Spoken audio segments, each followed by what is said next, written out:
अब next day रात में हमें एक कैफ़े के सीन को दिखाया जाता है, जहाँ पर हम देखते हैं कि इचिकावा एक और लड़के के साथ वहाँ पर बैठा हुआ है, और ये लड़का वही है जो यामादा के पीछे पड़ा हुआ था।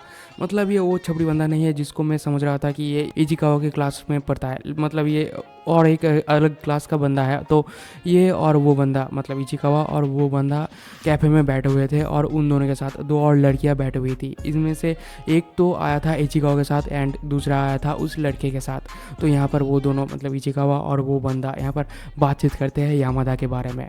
और फिर यहाँ पर हमें इचिकावा की थोड़ा सा फ्लैशबैक दिखाया जाता है, मतलब वो खुद ही बोलता है अपने फ्लैशबैक के बारे में, जहाँ पर हम देखते हैं कि सर्दियों की छुट्टियाँ होने की वजह से इचिकावा चला जाता है अपनी ग्रैंड पेरेंट के पास, मतलब अपने ग्रैंड पेरेंट्स के घर में। और वहाँ पर हम देखते हैं कि वहाँ पर बहुत ही बढ़िया तरीके से बर्फ़ वगैरह पड़ रहा था। अब यहाँ पर इचिकावा घर के अंदर जाते जाते, अपनी रूम के अंदर जाते जाते वो और उसकी बहन बातचीत वगैरह कर ही रहे थे कि तभी उसके फ़ोन में एक नोटिफिकेशन आता है, और वो जब अपनी मोबाइल खोल के देखता है तब वो देखता है कि ये तो यामादा की मैसेज है, और उसने एज ऑलवेज एक फूड का फोटो डाला हुआ था। तभी उसको ये याद आता है कि वो यामादा के साथ क्या प्रॉमिस किया था। वो ये प्रॉमिस किया था कि क्योतो में आने के बाद वो यामादा को एक स्नो का फ़ोटोज़ वगैरह भेजेगा। तो ये बात याद आते ही इचिकावा खिड़की से स्नो वगैरह की फ़ोटोज़ खींचने लगता है, लेकिन वो देखता है कि यहाँ पर स्नो की फ़ोटो इतना ज़्यादा अच्छा नहीं आ रहा है। तो इसी वजह से एक अच्छी लोकेशन की तलाश में, मतलब एक अच्छी फ़ोटो की तलाश में वो घर से निकल पड़ता है और स्नो के अंदर इधर उधर भटकने लगता है ताकि उसे एक अच्छा लोकेशन मिल जाए। और चलते चलते उसे एक फाइनली अच्छा लोकेशन मिल जाता है, और वो वहाँ पर खड़े होकर फ़ोटोज़ वगैरह लेने लगता है। और फोटोज़ लेते लेते ही अचानक उसकी पैर फिसल जाता है और वो एक ऊंची खाई से नीचे गिर जाता है, और उसकी मोबाइल वहीं पर पड़ा रह जाता है। एंड इसी तरीके से टाइम बीतता जाता है एंड फाइनली शाम हो जाता है। तो कियोतारो को ना पाकर उसकी बहन निकल पड़ती है कियोतारो को ढूंढते हुए, और वो कियोतारो चीखते हुए इधर उधर ढूंढने लगती है। ढूंढते ढूंढते उसकी फुटस्टेप दिख जाता है उसकी बहन को, और वो उस फुटस्टेप को फॉलो करते हुए फाइनली कियोतारो के पास तक पहुंच जाती है, और वो ये देखती है कि कियोतारो अभी तक उस खाई में पड़ा हुआ है। लेकिन खुशी की बात यह है कि कियोतारो को ज़्यादा चोट नहीं आई थी, मतलब वो जिंदा था। लेकिन वो जब उड़ने की कोशिश करता है अपने हाथ की मदद से, तभी उसे अचानक ये रियलाइज़ होता है कि उसकी हाथ टूट चुकी है। एंड यहाँ से सीन कट होके जाता है रात में, जहाँ पर हम देखते हैं कि कियोतारो कार पे बैठ के हॉस्पिटल से घर की तरफ आ रहा था, और उसके हाथ में बैंडेड वगैरह लगा हुआ था, मतलब उसके हाथ बुरी तरीके से टूट गया था, फ्रैक्चर हो गया था। तो घर की तरफ आते हुए उसकी मॉम उससे पूछता है कि आखिर तुम्हारे साथ हुआ क्या था। तो यहाँ पर कियोतारो ये कहने लगता है कि दरअसल मैं थोड़ा सा एक्साइटेड हो गया था, इसीलिए मैं वहाँ से गिर गया था। लेकिन उसकी बहन पीछे से ये कहती है कि मैं ये बात को विश्वास नहीं करने वाली हूँ। तो बातों बातों में ही उसकी मॉम उसे ये कहती है कि ये ज़िंदगी में पहली बार है जब तुम शरारत कर रहे हो, लेकिन इससे पहले तो तुम कभी भी शरारत वगैरह नहीं करते थे। तुम एकदम बहुत ज़्यादा सादा सीधा, बहुत ज़्यादा चुपचाप एक लड़का हुआ करते थे। अब फाइनली वो लोग घर में पहुंच जाते हैं एंड रात में डिनर वगैरह कर लेते हैं। एंड कियोतारो बाथरूम में जाकर अपनी सेल्फी वगैरह खींच के यामादा को भेज देता है, मतलब यामादा को ये दिखाना चाह रहा था कि उसके हाथ टूट चुकी है। और रात में जब वो लोग सभी लोग सो गए थे, तब हम देखते हैं कि कियोतारो लेट के अपनी मोबाइल देख रहा है।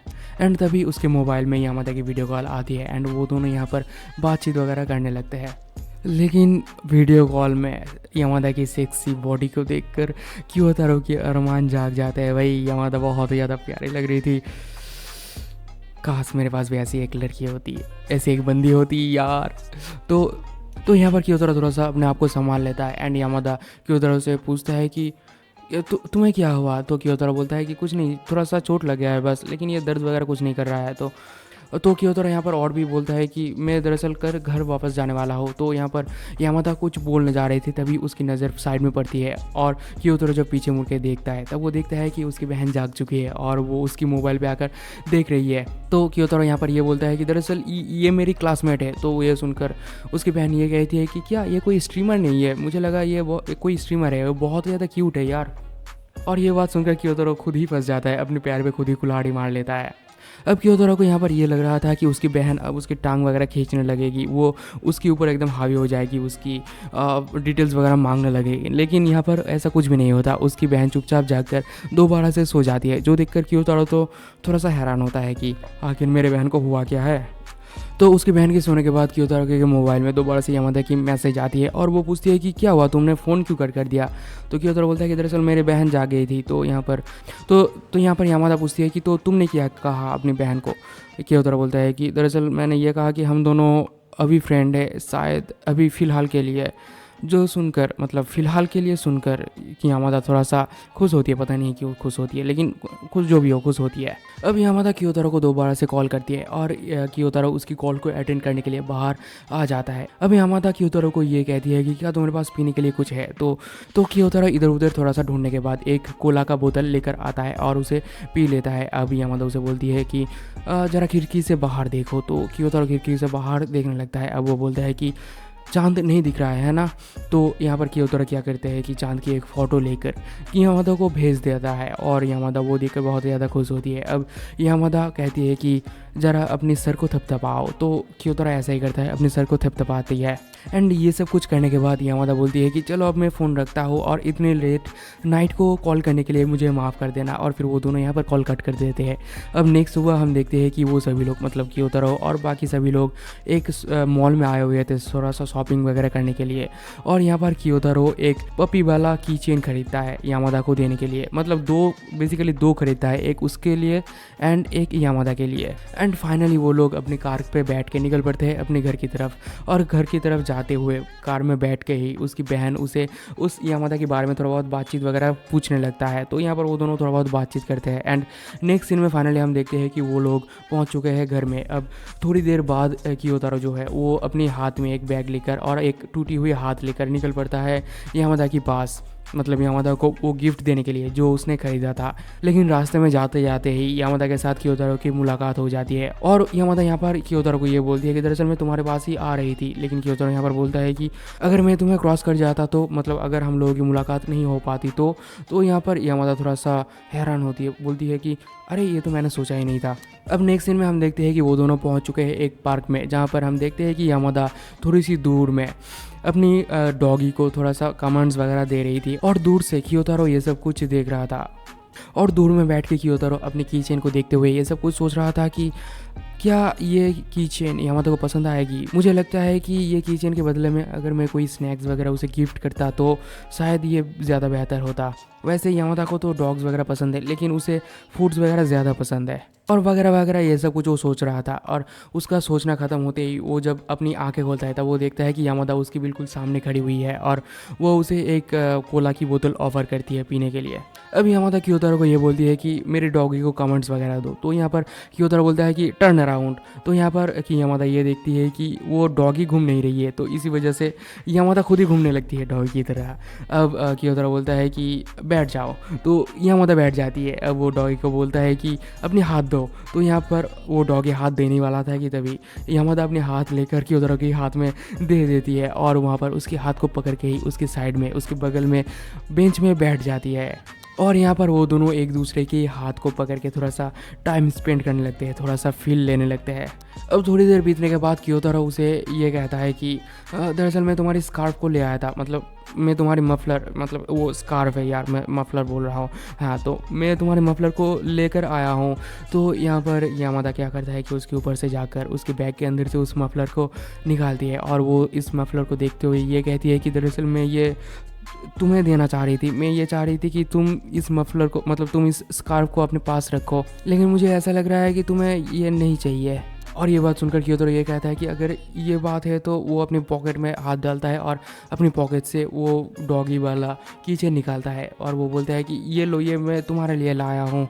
और यामादा उस कीचेन को पाकर, मतलब उस डॉगी वाले कीचेन को पाकर वो बहुत ही ज़्यादा खुश होती है और वो उस कीचेन को लेकर इधर उधर उछलने कूदने लगती है खुशी के मारे। अब शाम होने के बाद वो दोनों फाइनली वहाँ से निकल जाते हैं अपने अपने घर की तरफ। लेकिन जाते जाते यामादा कियोतारो को ये कहती है कि नेक्स्ट दिन मैं तुम्हें जगह एंड टाइम बता दूंगी, और इतना कहती वो वहाँ से दौड़ के चली जाती है। और इसी बीच हम देखते हैं कि वो स्कार्फ कियोतारो अपने पास रख लेता है। अब हमें रात के सीन को दिखाया जाता है जहाँ पर हम देखते हैं कि इचिकावा ठंड से कांपते हुए एक ग्रोसरी स्टोर में जाता है कुछ सामान वगैरह खरीदने के लिए। तभी हम देखते हैं कि वहाँ पर वो भी बंदा आ जाता है जिस बंदे को हम लोगों ने इस एपिसोड की शुरुआत में देखा था, मतलब उस छपरी बंदा जो यामादा के पीछे पड़ा हुआ था। वो इचिकावा के पास आ जाता है और वो आकर उसे ये पूछता है कि तुम्हारा नाम इची कुछ था ना। तो यहाँ पर कियोतारो ये बोलता है कि हाँ, मेरा नाम इचिहारा है। असल में उसका नाम इचिकावा है, लेकिन उसने अपनी नाम इचिहारा बताया है। और यहीं से सीन कट होकर जाता है प्रेजेंट में, जहाँ पर हम देखते हैं कि वो सभी लोग, वो चारों लोग उस कैफ़े में बैठे हुए हैं। मतलब अभी तक हम लोग एक फ्लैशबैक देख रहे थे और वो ये सब कुछ सोच रहा था शायद। उसने ये सब कुछ उस बंदे को, उस छपरी बंदे को बताया नहीं है शायद, जहाँ तक मुझे लग रहा है। तो अब यहाँ पर वो बंदा इचिकावा से उसकी मतलब यामादा की लाइन नंबर वगैरह मांगने लगता है और वो ये बोलता है कि दरअसल मैं इन 2 लड़कियों से भी मांगा था, लेकिन किसी ने भी मुझे उसका लाइन नंबर नहीं दिया था। तो यहाँ पर वो उससे यामादा की लाइन नंबर वगैरह मांग रहा था। तो इसी बीच एक लड़की उसे इंटरप्ट करते हुए ये बोलता है कि तुम इस पूरे लड़के को छोड़ दो, क्यों परेशान कर रहे हो इस लड़के को। तो यहाँ पर वो बंदा उस लड़की को बोलता है कि क्या तुम मेरे लिए एक कॉफ़ी ले आ सकते हो, जो देखकर वो दूसरी लड़की भी समझ लेता है कि यहाँ पर क्या होने वाला है, तो इसीलिए वो भी वहाँ से निकल जाती है। अब ये दोनों आमने सामने बैठकर बातचीत वगैरह करने लगता है। ये बंदा बोलता है कि मैं किसी को कुछ भी नहीं बताऊँगी, मैं किसी भी लड़की को भी नहीं बताऊँगा कि तुमने मुझे उसका लाइन नंबर दिया है। तो यहाँ पर इचिकावा थोड़ा सा सोचने के बाद ये बोलता है कि मैं तुम्हें वो नहीं देने वाला हूँ। लेकिन ये बंदा ये पूछता है कि तुम मुझे क्यों नहीं देने वाला उसके लाइन नंबर। तो इचिकावा बोलता है कि मेरे पास कोई भी रीज़न नहीं है, लेकिन मैं नहीं चाहता कि मैं तुम्हें उसका लाइन नंबर दूँ। जो सुनकर वहाँ पर वो लड़की तुरंत ही आ जाती है, जो इचिकावा की क्लासमेट थी, और वो ये बोलती है कि इचिहारा चलो मुझे घर तक ड्रॉप कर दो, दरअसल यहाँ पर रात भी हो चुकी है और मुझे बहुत ज़्यादा डर भी लग रही है। तो ये बंदा पूछता है कि क्या मैं अभी तुम्हारे साथ चलूँ। तो वो लड़की बोलती है कि नहीं, इसकी कोई ज़रूरत नहीं है, इचिहारा मुझे छोड़ देगा। तो अब वो दोनों चलते चलते घर की तरफ जा रहे थे और यहाँ पर वो दोनों बातचीत वगैरह कर रहे थे, जहाँ पर वो लड़की ये पूछती है कि तुमने आखिरकार ऐसा क्यों कहा, मतलब तुमने उस बंदे को उसके लाइन नंबर क्यों नहीं दिया। तो यहाँ पर कियोतारो धीरे धीरे करके ये कह देता है कि दरअसल मैं शायद यामादा को पसंद करने लगा हूँ। जो सुनकर वो लड़की एकदम एकदम क्या कहते हैं उसे, स्पीचलेस हो जाती है। वो लड़की एकदम स्पीचलेस हो जाती है और वो दोनों दोबारा से चलने लगते हैं अपने अपने घर की तरफ, मतलब उस लड़की की घर की तरफ। अब थोड़ी देर बाद वो दोनों फाइनली उसके अपार्टमेंट तक पहुंच जाता है और यहाँ पर उस लड़की को छोड़कर कियोतारो दोबारा से अपने घर की तरफ चलने लगता है। तो अब यहाँ पर हम देखते हैं कि चलते हुए कियोतारो यामादा को कॉल करता है, लेकिन दूसरी तरफ यामादा अपनी दोस्तों के साथ सो रही थी। तो यहाँ पर कियोतारो उसे कॉल कर ये कहता है कि हैप्पी न्यू ईयर। तो ये सुनकर यामादा ये कहती है कि दरअसल मैं तुम्हें पहले हैप्पी न्यू ईयर कहना चाह रही थी, लेकिन तभी वहाँ पर यामादा के पास वो लड़की आ जाती है, मतलब जो अभी कियोतारो के साथ थी वो लड़की वहाँ पर आ जाती है और उसके नाम सुनते ही कियोतारो जल्दी से उसकी फ़ोन रख देता है और वहाँ से जल्दी से जाने लगता है अपने घर की तरफ। अब नेक्स्ट दिन हमें न्यू ईयर के दिन को दिखाया जाता है, जहाँ पर हम देखते हैं कि कियोतारो अपनी फैमिली के साथ न्यू ईयर मनाने के लिए एक टेम्पल में आया हुआ था, मतलब एक श्राइन टाइप का ऐसा कुछ समझ लो, वो लोग शायद श्राइन ही कहते हैं टेम्पल को। तो टेम्पल में जाते हुए कियोतारो पीछे पीछे चल रहा था और उसकी फैमिली सामने सामने चल रहा था। तो यहाँ पर कियोतारो ये कहने लगता है, अपने दिमाग में ये कहने लगता है कि दरअसल आज भी मेरे साथ यामादा की मिलने की डेट है और आज मैं क्या करूँगा कि मैं धीरे धीरे पीछे से चलता जाऊँगा और फिर एक टाइम में मैं एक्सक्यूज़ दे के वहाँ से भाग जाऊँगा। और वो ये सब कुछ सोच ही रहा था कि तभी सामने वो लोग, मतलब उसकी फैमिली ये देखता है कि सामने तो यामादा खड़ी हुई है, जो देखकर कियोतारो तो बहुत ज़्यादा शॉक्ड होता है और वो बोलता है कि ये लड़की हर वक्त इतने ज़्यादा जल्दी क्यों आ जाती है यार। और उसे देखकर उसकी बहन, मतलब कियोतारो की बहन, ये कहने लगती है कि क्या यामादा की कोई बॉयफ्रेंड है। तो यहाँ पर कियोतारो ये कहता है कि मुझे नहीं पता, लेकिन तुम ये क्यों पूछ रहे हो। तो उसकी बहन ये कहती है कि देखो बात कुछ ऐसी है कि यामादा आज बहुत ज़्यादा सच कर आई हुई है, वो बार बार अपने आप को चेक कर रहा है मिरर में और अपनी स्माइल को भी ठीक कर रहा है, अपनी स्माइल को भी चेक कर रहा है, बहुत ज़्यादा मेकअप वगैरह लगा कर रखा हुआ है। तो इसका मतलब यही होता है कि वो यहाँ पर खड़े होकर किसी का भी इंतज़ार कर रहा है। और फिर वो यहाँ पर बात को घुमाते हुए कियोतारो को ये बोलता है कि चलो जाओ उसे हाय वगैरह बोल के आओ, लेकिन कियोतारो यहाँ पर हाय वगैरह बोलने के लिए नहीं मान रहा था। तो यहाँ पर उसकी बहन उसे जोर ज़बरदस्ती करने लगती है उसे हाय बुलवाने के लिए। कियोतारो को लिटरली धक्का मारने लगती है ताकि वो चला जाए यामादा के पास। तो उन लोगों की ये हरकत यामादा दूर से देख लेती है और वो तुरंत ही उन लोगों के पास आ जाती है और आते ही वो सभी लोगों को हाय हेलो वगैरह करती है, न्यू ईयर के विशेस वगैरह करती है। और यहाँ पर यार यामादा कितना ज़्यादा प्रीटी लग रही थी भाई। अब अगले ही पल हम देखते हैं कि यामादा भी उन लोगों को ज्वाइन कर लेती है उस टेम्पल को विजिट करने के लिए और वो लोग यहाँ पर थोड़ा बहुत बातचीत करते हुए टेम्पल तक आखिरकार पहुँच ही जाते हैं। और टेम्पल में पहुंचने के बाद वो लोग फाइनली पहुंच जाते हैं उस जगह पर जहां पर प्रेयर वगैरह किया जाता है। तो वहां पर जाकर वो लोग थोड़ा बहुत दान चढ़ाते हैं, वहां पर पैसा वगैरह देते हैं। तो वहां पर वो दोनों पैसा डालते हैं और हाथ जोड़ के वहां पर प्रेयर वगैरह करने लगता है। लेकिन यहाँ पर यामादा ये देखती है कि कियोतारो की तो हाथ टूटी हुई है और इस वजह से वो हाथ जोड़ नहीं कर पा रहा है। तो इसी वजह से यामादा उसे देखते हुए उसके पास आ जाती है और उसके हाथ में अपने हाथ लगाकर, मतलब दोनों हाथ एक साथ लगाकर प्रेयर करने लगते हैं। और यहाँ पर भाई मोमेंट क्रिएट हो जाता है। अब अगले पल हम देखते हैं कि उन लोगों का प्रेयर खत्म हो चुका है और वो लोग सीढ़ियाँ उतरते हुए नीचे की तरफ आ रहे थे, जहाँ पर क्योतरो की फैमिली पहले से ही मौजूद थी। तो नीचे उतरते हुए यामादा क्योतरो से ये पूछती है कि तुमने आखिरकार विश में क्या मांगा है। तो क्योतरो ये बोलता है कि बेसिकली मैं ये मांगा हूँ कि जो कुछ जैसा भी चल रहा है बिल्कुल वैसा ही चलता रहे, कुछ भी ना चेंज हो। तो यहाँ पर यामादा बोलती है कि क्या तुम कुछ भी चेंज नहीं करना चाहते हो। अब नेक्स्ट सीन में यामादा उनकी फैमिली को ये कहती है कि शायद मुझे अब चलना चाहिए, मैं किसी और जगह पर जाना चाहती हूँ। और इतना कहते ही वो वहाँ से निकल जाती है और फिर इसकी फैमिली भी कहीं पर तो जाने लगता है। लेकिन तभी अचानक क्योतरो ये बोलता है कि दरअसल मुझे शायद, और तभी उसकी बहन भी उसके पास आ जाती है और वो बोलती है कि हम दोनों को अकेले छोड़ दो। और उसकी बहन क्योतरो को पकड़ के दौड़ते हुए यामादा की तरफ जाने लगती है। वो बोलती है कि मुझे अपनी फर्स्ट इंप्रेशन को बेहतर करना है। तो वहाँ पर वो दौड़ के जाने लगती है और वो जाते हुए एक मेला टाइप का जगह पर पहुँचता है, जहाँ पर बहुत सारे स्टॉल्स वगैरह लगे हुए थे और वो लोग यामादा को इधर उधर ढूंढने लगता है। तभी क्योतरो की नज़र यामादा के ऊपर पड़ती है, जो कि चल के कहीं तो जा रही थी और वो पीछे से यामादा को पुकारती है। तो जब यामादा पीछे मुड़ती है तो वो देखता है कि यामादा के मुंह पे एकदम एक लॉलीपॉप ठुसा हुआ है और उसके दोनों हाथ में बहुत सारे लॉलीपॉप है और वो यहाँ पर लॉलीपॉप की वजह से बात भी नहीं कर पा रही थी। तभी यामादा पीछे खड़ी हुई उसकी बहन को भी नोटिस करती है, तो इस वजह से वो जल्दी से अपनी मुंह की लॉलीपॉप को अपनी कटोरी पे रख देती है। अब उसकी बहन अचानक से ये बोल पड़ती है कि क्या तुम हम लोगों के घर में आना पसंद करोगे। तो यहाँ पर यामादा बोलती है कि हाँ ज़रूर, क्यों नहीं, मैं ज़रूर जाना पसंद करूंगी। और फिर अगली बार हम देखते हैं कि वो तीनों चलते हुए उसके घर, मतलब क्योतरो के घर की तरफ जा रहे थे। तो तभी उसकी बहन ये पूछती है कि क्या तुम किसी के लिए वहाँ पर वेट कर रहे थे। तो यामादा बोलती है कि अरे नहीं, तो मैं किसी के लिए भी वेट नहीं कर रही थी। तभी उसके दिमाग में ये क्लिक होता है कि ये सब कुछ, मतलब वो सजना सवरना, वो सब खाना वगैरह ऑफर करना, ये सब कुछ वो क्योतरो के लिए कर रही थी।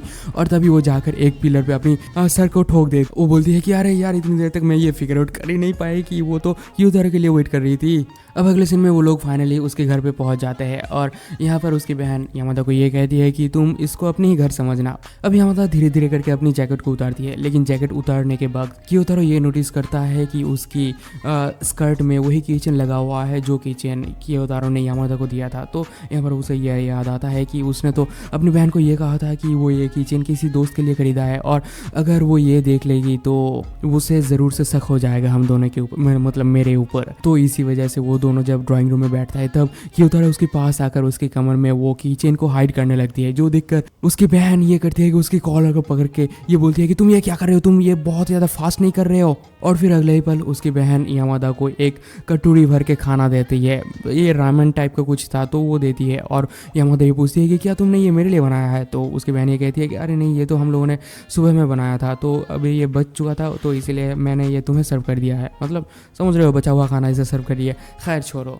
शायद ये उन लोगों का यहाँ पर चलता होगा। और यहाँ पर यामादा बहुत ही सुकून के साथ वो खाना खाती है और वो बोलती है कि यार ये तो बहुत ज़्यादा टेस्टी है। और उसकी बॉडी में, उसके चेहरे से इतना ज़्यादा ग्लो छिड़कता है कि जो दीदी की आंख बिल्कुल भी बर्दाश्त नहीं कर पा रही थी। अब खाना वगैरह खत्म होने के बाद दीदी फाइनली यामादा से पूछती है कि तुम्हारे दोस्त तुम्हें क्या कह कर पुकारती है। तो यहाँ पर यामादा बोलती है कि पता नहीं यार, वो तो बहुत सारे कुछ पुकारते हैं। तो यहाँ पर उसकी बहन, मतलब ये दीदी कहती है कि मैं ये फिगर आउट नहीं कर पा रही थी कि मैं तुम्हें क्या कह के पुकारूँ, आखिर मैं तुम्हें क्या कह के पुकारूँ। तो यहाँ पर क्योतरो ये कहता है कि शायद तुम्हें उसकी फर्स्ट नेम से बुलाना चाहिए। तो यहाँ पर उसकी दीदी और यामादा दोनों ही उसके बहुत ज़्यादा करीब आ जाते हैं और ये पूछते हैं कि उसका पहला नाम क्या है। यामादा भी पूछती है कि मेरा पहला नाम क्या है। तो यहाँ पर क्योतरो फाइनली कह देता है कि उसके नाम है अन। और ये कहते ही वो अपनी दीदी को दूर हटा देती है। तो उसकी दीदी ये कहती है कि अच्छा, तो जब मैं क्लोज आती हूँ तभी तुम्हें प्रॉब्लम है, जब वो क्लोज आती है तब कोई प्रॉब्लम नहीं है। तो क्योतरो बोलता है कि नहीं, ऐसी कोई बात नहीं है। और फिर अगले पल उसकी दीदी एक एल्बम निकालती है जिसमें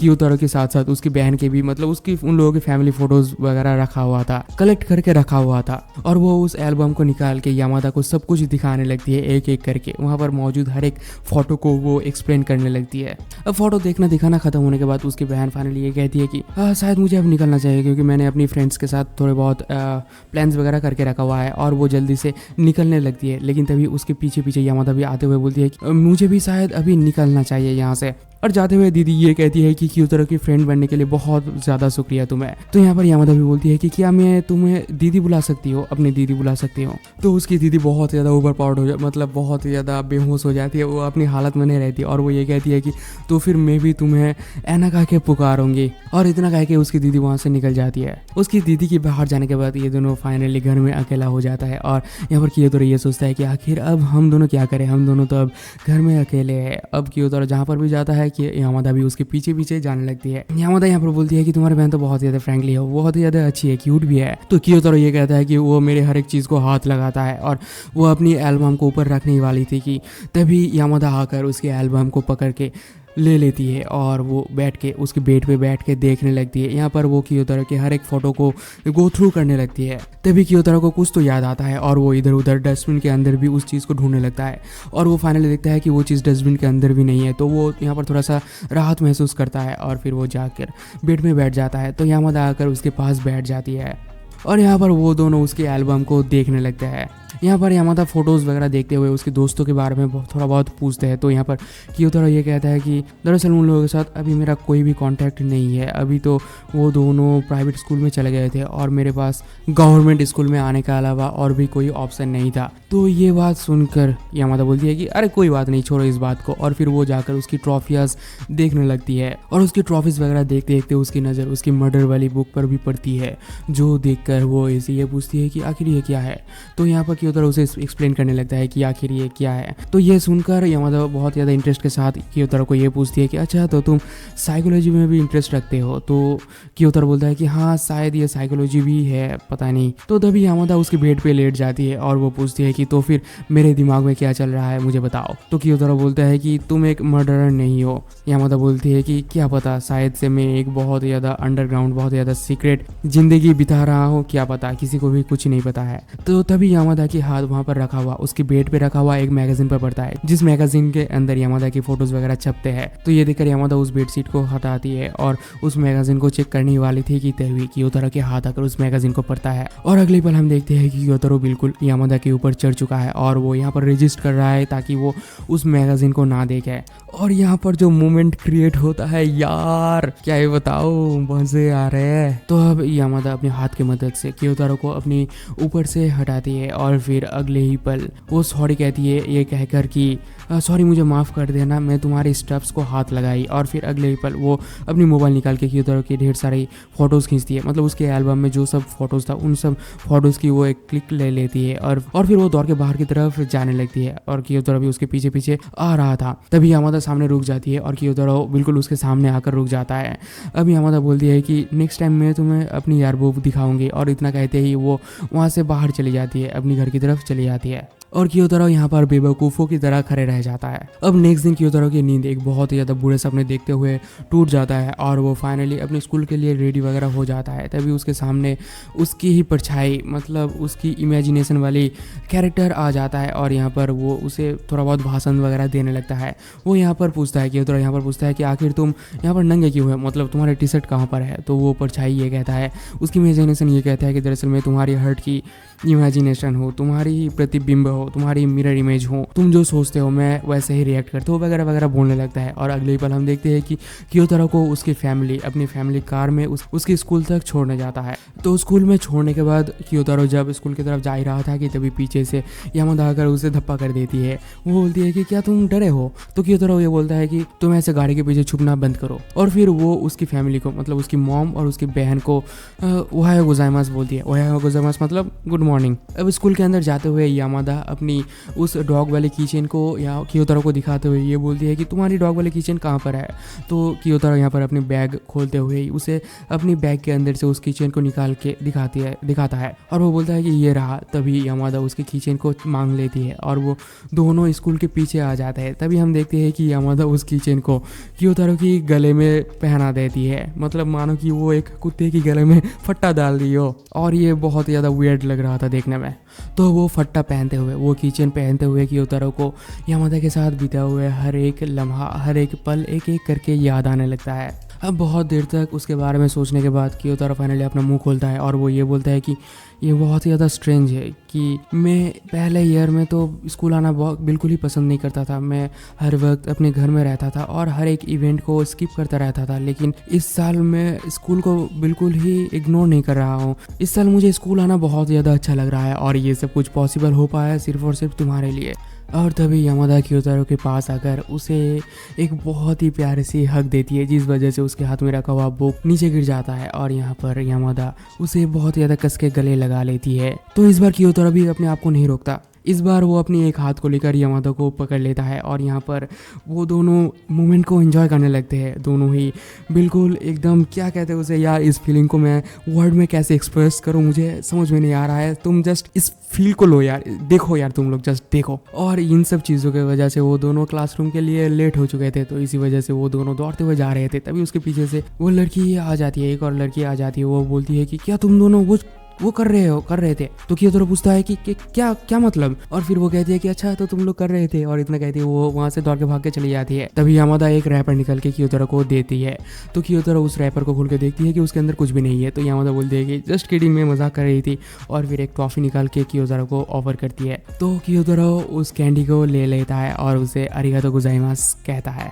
और इसी मोमेंट के साथ ये एपिसोड यहीं पर ख़त्म होती है, और इसी एपिसोड के साथ ये सीज़न भी यहीं पर ख़त्म होता है। मतलब ये सीज़न 1 था और सीज़न 1 यहाँ पर ख़त्म होता है। इसका सीज़न 2 भी है और मैं उस सीज़न को जल्द ही लाने वाला हूँ। तो आप लोगों को ये वाला सीज़न कैसा लगा, ये वाला एनिमे कैसा लग रहा है, कमेंट में यार ज़रूर बताना। अगर तुम लोग कमेंट करते हो तो मुझे बहुत ज़्यादा मोटिवेशन मिलता है ये सब वीडियोज़ बनाने के लिए, मतलब ऐसे अच्छे अच्छे वीडियोज़ बनाने के लिए। और इस वीडियो को लाइक वगैरह कर देना यार, सब्सक्राइब वगैरह कर देना, वो सब मैं तुम लोगों के ऊपर छोड़ रहा हूँ।